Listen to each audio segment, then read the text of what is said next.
The views and opinions expressed in this podcast are simply that, opinions. All are presumed innocent until proven otherwise in a court of law. Sensitive topics are discussed. Discretion is advised. I'm Vinny Politan, and welcome to the Court TV podcast. This week, we have an audio edition of our latest Court TV special, which takes a closer look at the Idaho Student Murders. This documentary special pays tribute to Ethan Chapin, Xana Kernodle, Madison Mogen, and Kaylee Goncalves, the four young lives tragically taken last November, and explores the mounting evidence against their accused killer as he awaits trial. Have a listen. This is the Court TV podcast.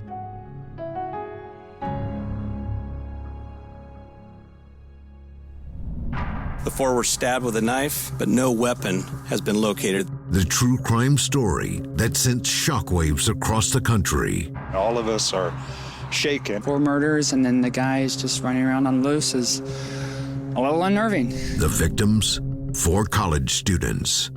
Ethan, Xana, Madison, and Kaylee.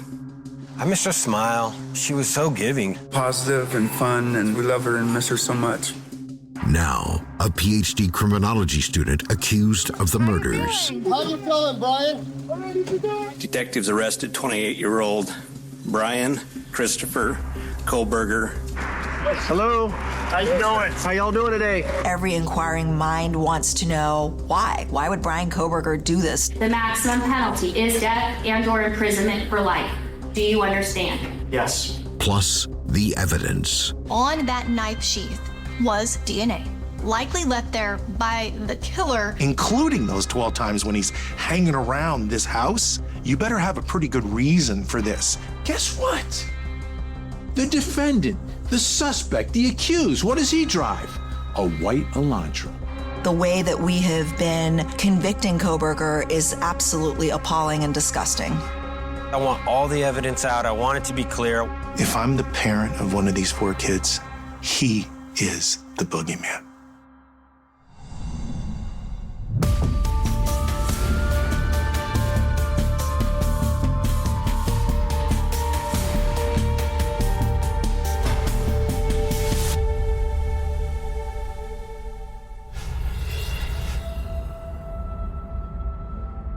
I try not to think too much about any of the darker side of the aspects. I just try to stay positive. There'll be days where I have to focus on the negativity, but today's not one of them. I miss her smile and that she was so giving. When she came home, she was always giving me a hug, always making sure she got a hug before she left the house. Just the simple things.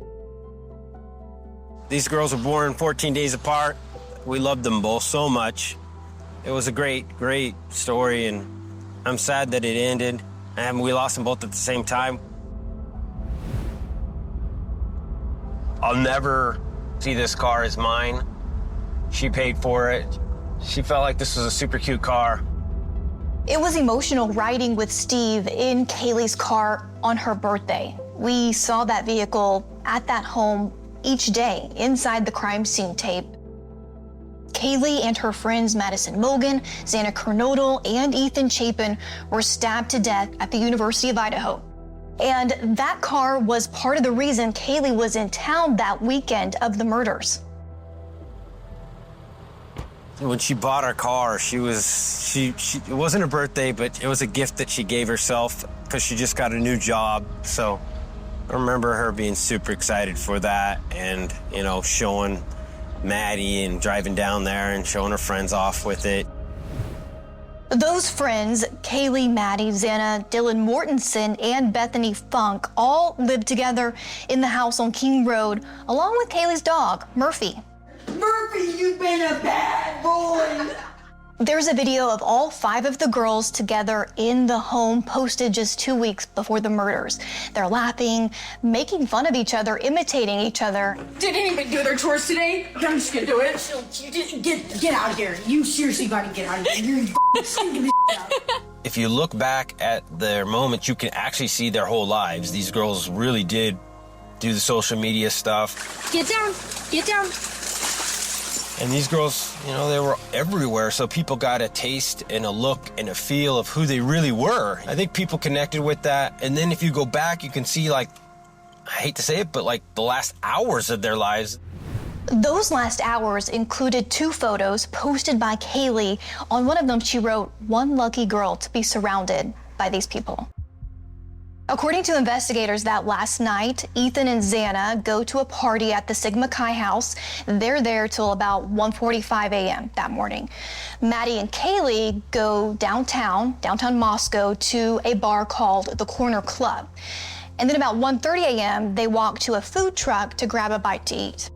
And then what was the mac? Don't forget to remove the spoon. The carbonara mac of the week. Here, I'll grab it for you. Excellent. And then click see rewards. Enjoy. And it looks like you do not quite have enough points yet. Oh, that's okay. That's okay. $10 for us.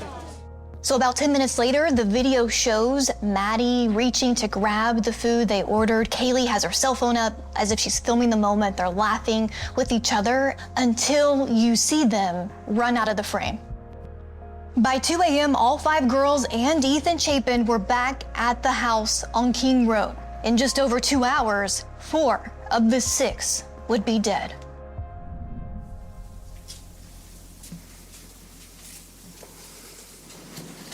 Everybody here? My name is Chief James Fry with the Moscow Police Department. I'm going to be reading from my notes today because I want the information you received to be extremely accurate. The 4 were stabbed with a knife, but no weapon has been located at this time. There was no sign of forced entry into the residence. Based on details at the scene, we believe this was an isolated, targeted attack on our victims. Right away, I think everyone knew this was going to be a big story. I mean, you've got 4 college students taken down at once inside the same home, and the chief comes out pretty quickly and says, listen, no forced entry here.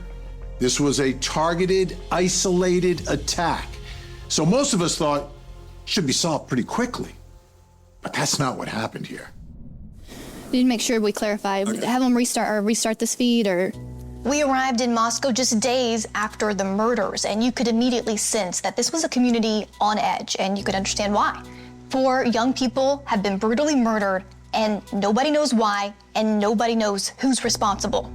I actually met a group of professors from the University of Idaho. They were out for a bike ride, and they really summed up what the community was going through.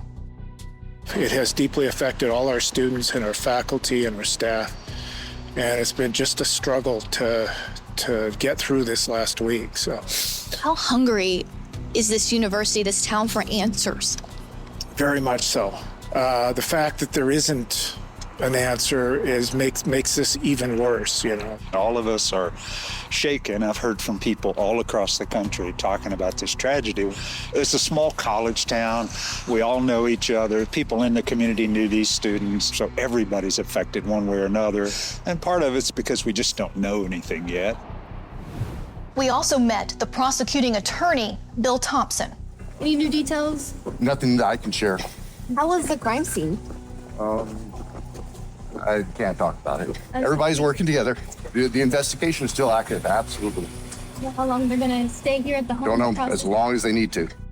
I ended up sitting down with Bill Thompson in his office, and remember, they had not identified a suspect, and a lot of people were wondering, are they going to solve this? And it was one of his answers to me that made me think they know a lot more than what they're saying. Would you feel safe having a child living near or on campus?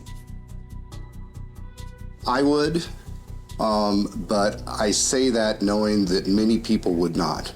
And I'm probably I'm in a different situation because of the information and the knowledge that I have of how the investigation is progressing. Moscow is a very typical university town. It has a vibrant downtown with places to eat, places to drink, places to gather. There's not really much surrounding Moscow, rolling hills of just wheat fields and various other farms. small town feel. I think it's roughly 25,000 people, give or take a couple thousand.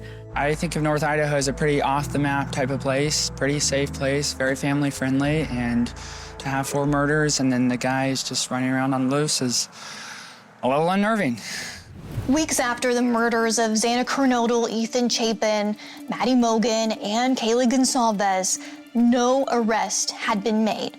To the point that a lot of the students there on campus had cleared out because there was this fear among the community, and even some of the victims' family members had fears that the investigation was stalled. I had private investigators and different things, and that's why they told me to slow down, Steve. You know, this thing, you know, me as a father, it's never fast enough, and I want to just charge ahead like probably just like a dumbass, but that's what I knew. What the families and the public didn't know was that the detectives had some significant evidence and leads, including DNA and a potential eyewitness. At the time of the murders, according to investigators, Kaylee and Maddie were on the 3rd floor of the house in Maddie's room. Kaylee's dog Murphy was across the hall in Kaylee's room. Ethan and Xana were a floor below. Across from them was Dylan Mortensen, and on the 1st floor was Bethany Funk, who was in her room. Dylan will be a key witness in all this because she's on the same floor as 2 of the murders. And she opens her door 3 different times. Now, the first couple of times, she really didn't see anything, but she was hearing voices. Maybe it was the dog. Maybe somebody was crying or something. She wasn't quite clear what she heard. But the 3rd time she opens the door, she sees this tall figure dressed in all dark colors, and she noticed his bushy eyebrows. And then this man walks right past her. Imagine what it would be like to be a young woman who opens the door and sees this man all in black, and all you really see are his eyebrows, and he's tall and he's big. And he just killed 4 people with a knife. He walks right past you and out the door. How close to death were you? It gives me shivers to just think about what that is. And that must just roll through her head every single day. Yeah, that's gonna stick with a jury. According to investigators, Dylan described herself as being in, quote, frozen shock when she saw a man inside her home in the middle of the night. She was so scared, she locked herself in her bedroom. But the thing that raised eyebrows is that nobody did anything about it. In fact, 911 was not called until noon the next day, about 8 hours after the estimated time of the murders. Some people, when they're very frightened, they just shut down and they tend to isolate and hide, and basically it's a seeking safety response. If she had been drinking or under the influence of something, she might have just shut down because she really didn't know what to do. The major piece of evidence that the public didn't know about was a knife sheath left behind likely by the killer. It was found partly under Madison Mogen's body and the comforter on her bed. On the snap of that knife sheath was DNA. So investigators had DNA from the crime scene, and they took the DNA and they ran it through the National Crime Database, and there were no hits, no matches. But the DNA was still useful because you could eliminate potential suspects. And there were a lot of them. Not only ones that law enforcement was looking at, but a whole bunch that people online, all those true crime sleuths that are out there, were looking at as well.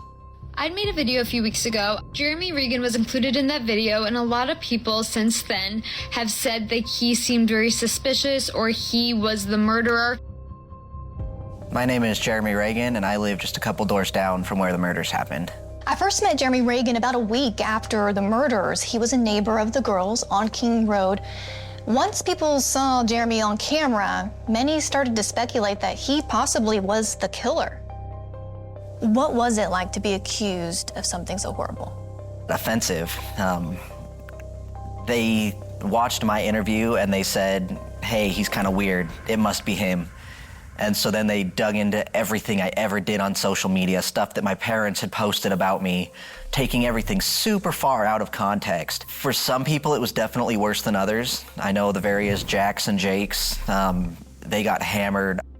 Jack Decor and Jake Schreiger. These two guys are the boyfriends of Kaylee and Maddie. As a matter of fact, Jack shared a dog, Murph, with Kaylee. So a lot of people are looking at them, and investigators looked at them as well, but cleared them. So law enforcement says these guys are innocent, but the folks online weren't convinced. There was also Jack Showalter, who was at the food truck when Maddie and Kaylee were there. He became known as Hoodie Guy. So people were analyzing the food truck video, and they thought he looked quite suspicious. You know, there's been a lot of speculation and rumors. We're the official source of information. Individuals who are being harassed in this situation, people need to be careful.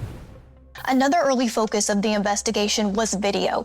Detectives gathered recordings from homes, businesses all around the time of the murders in that area, and one thing stood out. One vehicle stood out. That was a white Hyundai Elantra.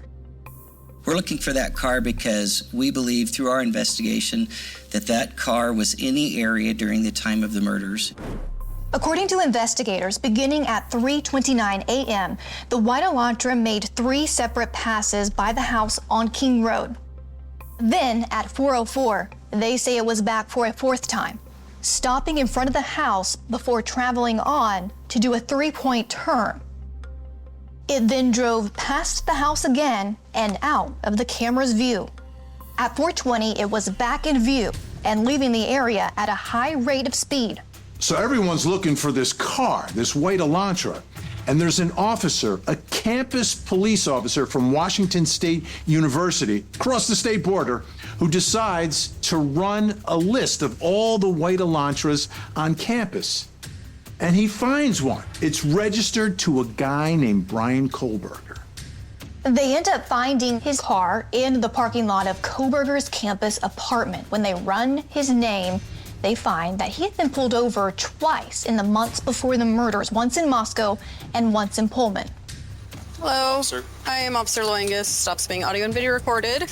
I was just slightly into the crosswalk, so, you know, yeah, where I'm from Pennsylvania, we actually don't have like crosswalks. Oh, so even if you're kind of slightly, there's a little bit more leeway as well. Like there are a few lines, like there's one white line and there's another one. Like there's like a certain margin from which you can actually kind of put your vehicle, place your vehicle. During the traffic stop in Moscow, Kohberger gave the officer his cell phone number. Now, when you get a phone number, it changes everything because you get access to it in a different way. That's one more piece of evidence, one more piece of the puzzle. Is it enough to see what the puzzle says? Not necessarily, but you're getting closer. According to investigators, Kohberger's phone records showed that between 2:27 a.m. and 4:48 a.m. the morning of the murders, Kohberger's phone was turned off or in airplane mode or possibly out of battery, but it wasn't connecting to any cell phone tower. Sometimes it's not about evidence. It's about the lack of evidence that actually matters. In this particular case, we had a cell phone that was turned off for a very specific window of time. During a window of time where 4 people were murdered and he is the singular suspect. That means something. Investigators say that when they looked back at Kohberger's cell phone records in the 5 months leading up to the murders, that his phone was in the area of the girl's home on 12 separate occasions. This was not just something where he happened to be in the region one time and it's easily explainable. The problem is now you really have to be able to explain that other dozen times the month before. You better have a pretty good reason for this. Coming up, the arrest. Hey, Brian. Brian, what you doing? How you feeling? How you feeling, Brian? How strong is the evidence against Bryan Kohberger? You read the affidavit and you just find out that he was stalking them, he was hunting them. He was just a person looking for an opportunity. Imagine what happens when you're finally able to get the results of the DNA sample. We got this guy. We've got this guy. We don't know when and how this DNA got there. I'm not at all worried about the DNA.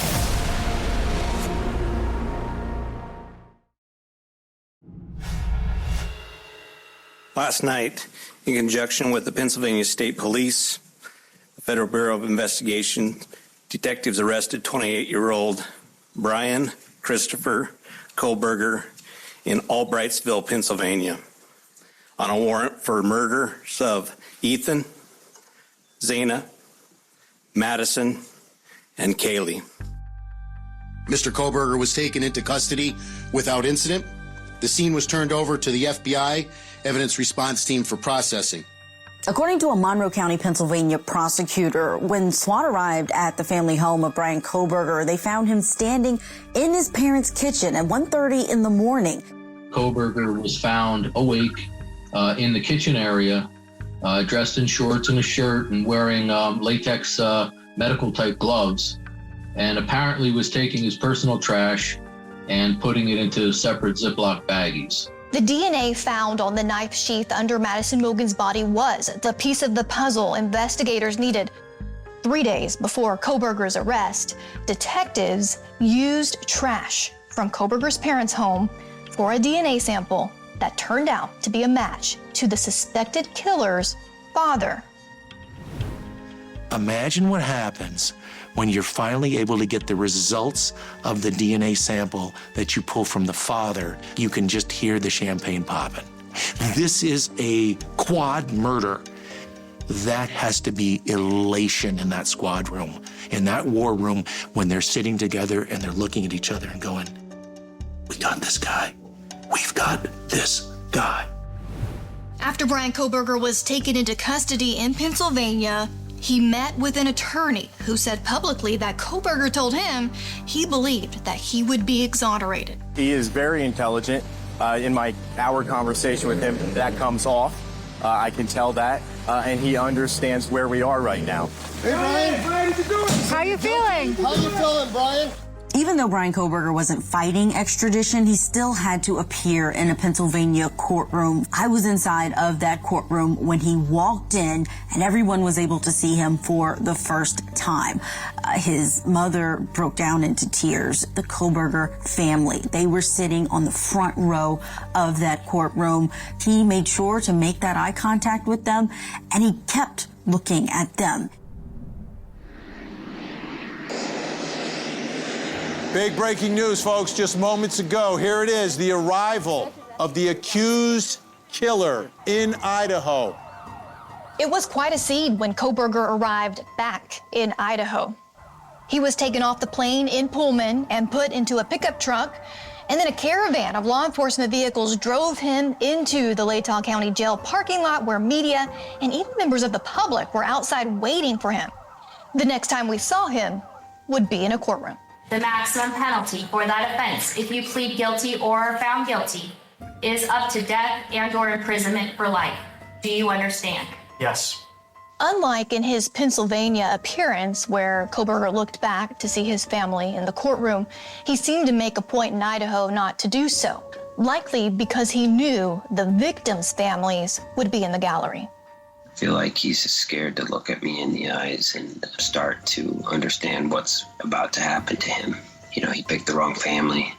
So once the suspect appears in court, prosecutors release the probable cause affidavit, and this stuff is filled with detail after detail after detail, things we didn't know.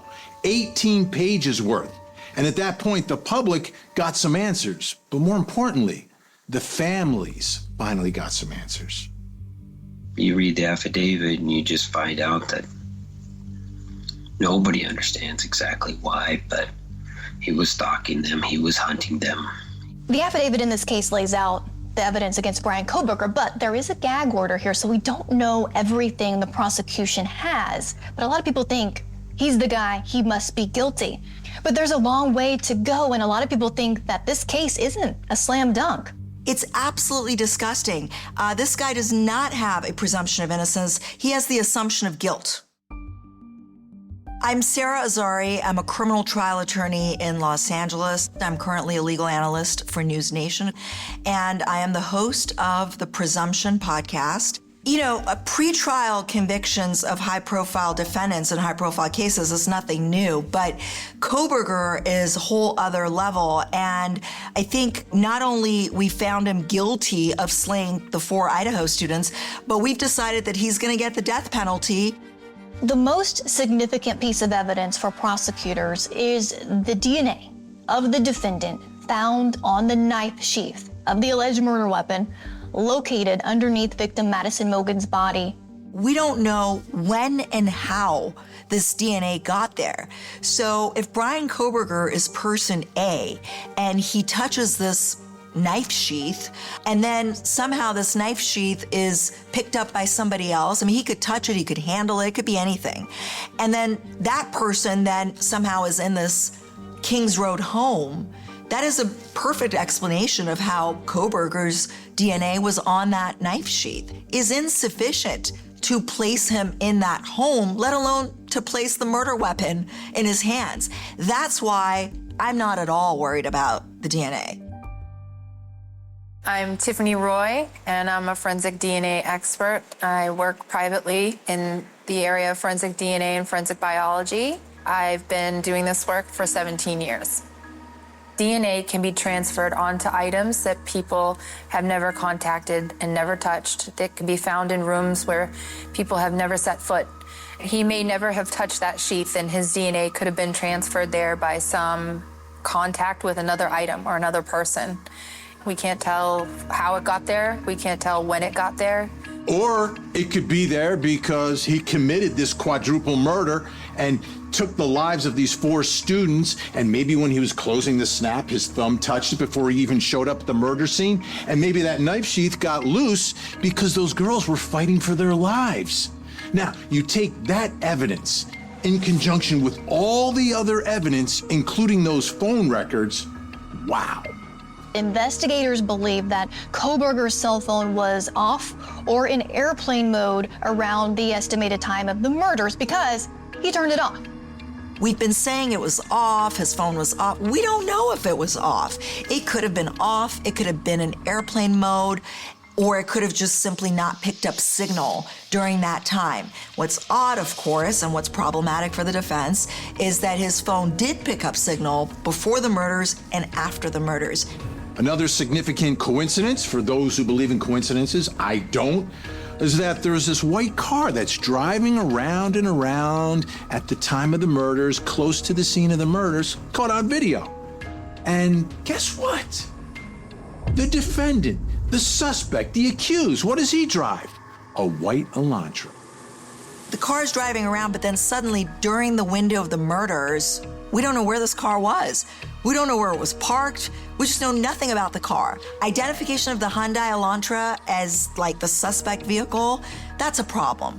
Another part of the case against Bryan Kohberger is an eyewitness account. Dylan Mortensen, one of the surviving roommates, she told police that she saw a man around the time of the murders dressed in black, bushy eyebrows, wearing a mask covering his nose and his mouth that walked past her down the hallway. And then we have Dylan, the surviving roommate, and she's so afraid that she goes back in her bedroom and locks herself up and then doesn't call 911 for 8 hours later. Okay, that is highly unusual. We look to expected behavior, expected response, reasonable response. That is what makes sense to jurors. Jurors are normal people. So you tell them a story, it better make sense, right? And it doesn't make sense. Credibility always matters with witnesses. And this witness comes across as credible. Is she flawed? Yes. Hey guys, Moscow PD. Hey, turn the music down. Turn the music down. Hello, miss. What's your name? Xana. Xana, do you live here? Yes. We've already talked to Maddie once and told her the same thing. The house at 1122 Keene Road, where 4 University of Idaho students were murdered, was known as a college party house going back before Kaylee, Maddie, Xana, Dylan, and Bethany all lived there. In the fall of 2022, just a few months before the murders, Moscow police responded to a noise complaint at the house on multiple occasions. And if I do have to come back here, a $300-some ticket's coming your way. Okay. And it only gets more expensive from there. Is that fair? Yeah, that's Okay. fair. Absolutely. There was even an instance where there are people at the house, but none of the roommates are even there. How goes it? Oh, hey, how are you? Who lives here? We're not actually You don't know who lives here? No, I don't. We're just here for a noise complaint. So everyone here's trespassing? Well, no one's here that's trespassing, but no one that lives here is here right now. So where'd they go? They're just not here. I have no clue where they went. No clue. So you guys just throwing a party in their house at the They were time? here at one point. They're not here right now. I just searched all the rooms. They left and went over to some other party, and everyone is about to go over to another party. Okay, who does live here? What are their names? I am actually not sure. Jeremy Reagan lived near the house on King Road for a few years and saw a lot. Tell me about the house. What do you know about the house? So when I moved here my first year, that house was not super bad, notorious for like students going in and out partying all the time. My second year, there was a ton of people all the time, in and out constantly. And then my third year, which is the year that all this happened, it was much more similar to the first year I was here. They did have more stuff going on there, but they were definitely nowhere near as loud, as crazy as that second year that I was here. Does the fact that so many people were in and out of this house factor into the case against Bryan Kohberger? The fact that this Kings Road house was a party house is a huge big deal because it expands the universe of suspects. Who was there at the time of the murders? What was their connection to the victims? Who had access to this home before? Did they have possible motive to kill? For months, we've been calling this a party house. This is a party venue. One of the most important parts of this case is that DNA. And what we know is this is a party house. We know that there were hundreds of kids in this house. It could even have included him. And the thing is if he was in this house, are you suggesting that these four know everybody who's been there? I doubt that. And as a result, if he says, I was in this house before, that's why my DNA is in this house. Now we talk about that, and we talk about DNA transfer, and all of a sudden, you might have a completely different trial. It's not just that the defendant's DNA is in the house. It's on a knife sheath, which is found next to Maddie's body. I'm a former prosecutor. This is game over DNA. And it's not just any DNA. It's single source DNA. Single source DNA profile is the most informative type of profile we can hope to get from a crime scene. It's a lot of clear information and it's a lot of very specific information. If you're looking for DNA from a perpetrator, that's something that's related to a weapon and a weapon that could have been used in the commission of this crime. It would be a very rare event for anyone else to match with a single source male DNA profile, so it's very strong evidence. Bryan Kohberger. After graduating from DeSales University in the spring of 2022, Bryan Kohberger was accepted into the criminology PhD program at Washington State University. At the time of the Idaho Student Murders, Kohberger was a teaching assistant. And a few of his students came forward to say they noticed a difference in his behavior after the murders. No reason to connect him to that, at the time, but definitely around then, he started grading everybody just 100s. He seemed preoccupied is what I would have said at the time. He would come in, be there for 10 minutes, leave, not say much. So he didn't really do that much, but you could tell there was some off about him. What's still unclear is the prosecution's theory as to why he would want to kill these young people and what, if any, was the connection. Motive is not an element of crime or murder. But of course, every inquiring mind wants to know why. Why would Bryan Kohberger do this to four innocent victims, college students? Could the state go to trial without motive? Absolutely, but I bet they won't. And the problem here is that we don't even have a connection to these victims. Forget about motive. Steve Goncalves, Kaylee's father, believes there's a good chance the murderer was tracking Kaylee and/or her best friend Maddie. I'd be a little bit surprised if there wasn't a clearer touch point that would suggest that he was interested in one or two of the people more than he was the others. An Instagram account that was taken down shortly after Kohberger's arrest with the username of Bryan Kohberger was following several members of the Kohberger family. The account also followed Madison Mogen. I'm Benjamin Mogen. I'm Madison Mogen's father. I first met Maddie Mogen's father, Ben, at the Mad Greek restaurant a few weeks after the murders. Maddie and Xana both worked there. It's a popular restaurant in downtown Moscow. Tell me about what a beautiful person she was. She was so great. She lit up every room she'd come in, and she was just so positive and fun, and we love her and miss her so much. The Mad Greek restaurant, it's also one of the first places that comes up if you search for vegan food in Moscow. We know Bryan Kohberger claims to be a vegan because he asked for a vegan meal plan at the jail. So maybe he did see Maddie and Xana at the Mad Greek and sort of became obsessed with them. But prosecutors made a point in their probable cause affidavit. They went into detail about this Reddit post that the defendant allegedly made, calling out to criminals to provide him with the reason why they chose their victims and committed their crimes. Now, I understand he studies this stuff, but this is still a little strange. Sounds like he's looking for the reasons why people do the things that they do. Maybe to answer the question for himself. Maybe to explain for him why he's motivated in the way that he is. Are you trying to figure out who you are, or are you trying to figure out who they are? And in this particular case, I think the prosecutors are going to say, yeah, this was about him trying to figure out who he is, because we can tell you who he is. He's this guy. I am Siobhan Scott. I am a psychotherapist from Portland, Oregon. So what are your thoughts about this Reddit post? I see a theme with him for years in his online writings of going back and trying to make sense out of himself. And I think he was in that category of, I'm studying all this because I want to understand myself. And so I think that was driving his research. There's also, in a rather perverse way, perhaps an attempt to develop some sense of camaraderie with other people and to get a sense of maybe I'm really not the only one who has these thoughts and feelings and experiences. What do his studies tell you about Bryan Kohberger? It's not that unusual for sadistic killers to study criminology. We think of the BTK killer in Kansas, the Golden State killer in California.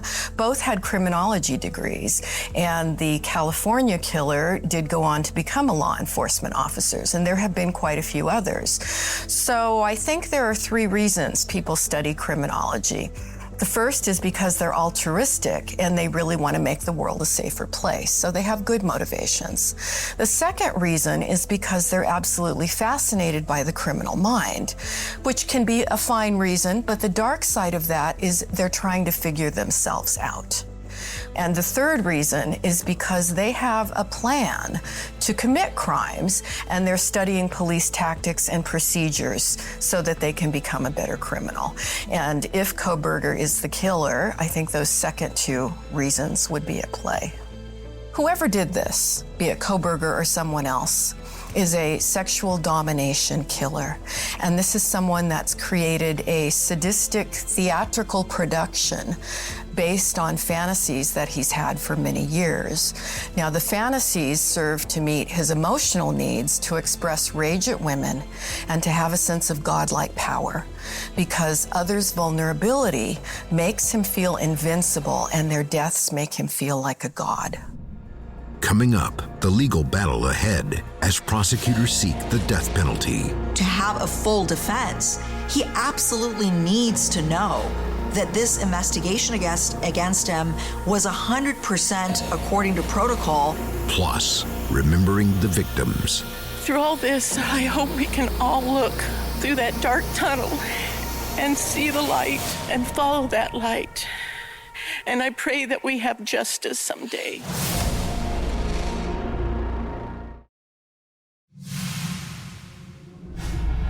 Since his arrest in December 2022, Bryan Kohberger has made a number of court appearances, and his defense team has filed a number of motions challenging everything from the grand jury indictment against him to how the investigators processed the DNA found at the crime scene. They didn't get a hit for the DNA that was found at the crime scene with the national database. So they moved to a public database, one of those genealogy databases, and they got a hit. And it was for the suspect's father.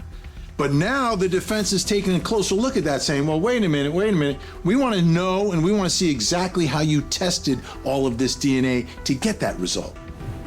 What's going on in Bryan Kohberger's case that's very concerning is the government does not want to turn over in discovery what all was searched, what databases were searched, and what records were obtained. When you're talking about a defendant's right to a fair trial and his due process and his Sixth Amendment to have a full defense, he absolutely needs to know that this investigation against him was 100% according to protocol and that there was integrity in this investigation.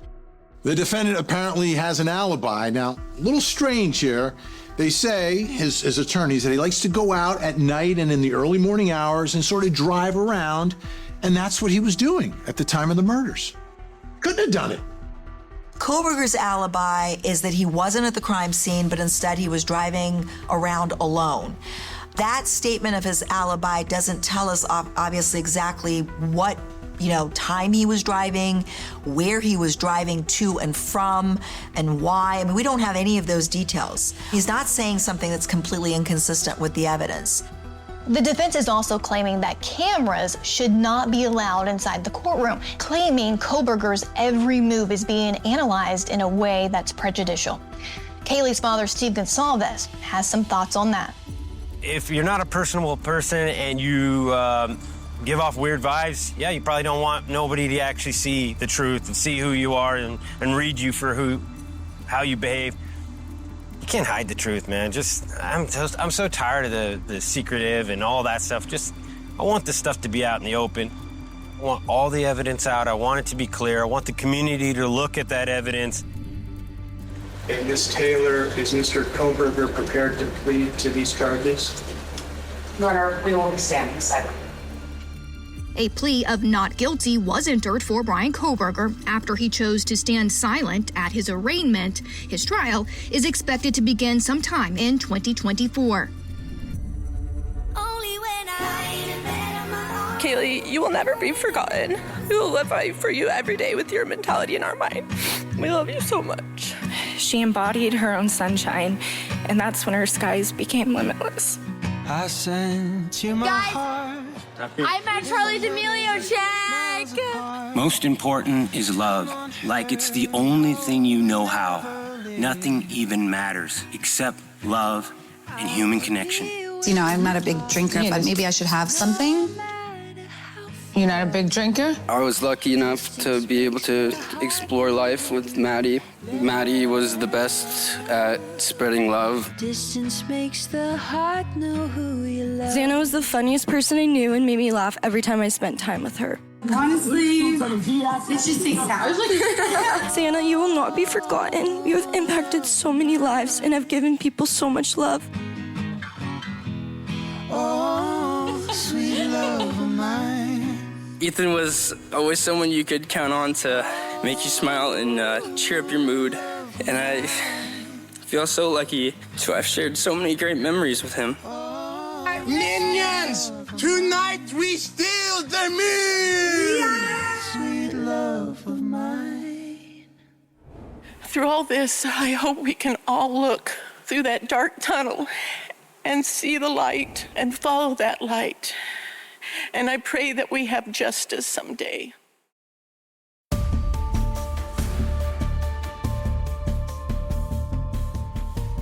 There you have it, the very latest Court TV special. If you'd like to see this special or more of our original productions, they are all available to stream for free on the Court TV website. Just check the show notes for a link. And we'll continue to track all the latest developments in this case and many other high-profile cases on my show, Closing Arguments, which airs every weeknight at 8 p.m. Eastern. Thank you all so much for listening, and as always, please don't forget to hug the kids. This podcast is a production of Court TV. Go to CourtTV.com for more content, trials on demand, and to find out how to watch Court TV in your area.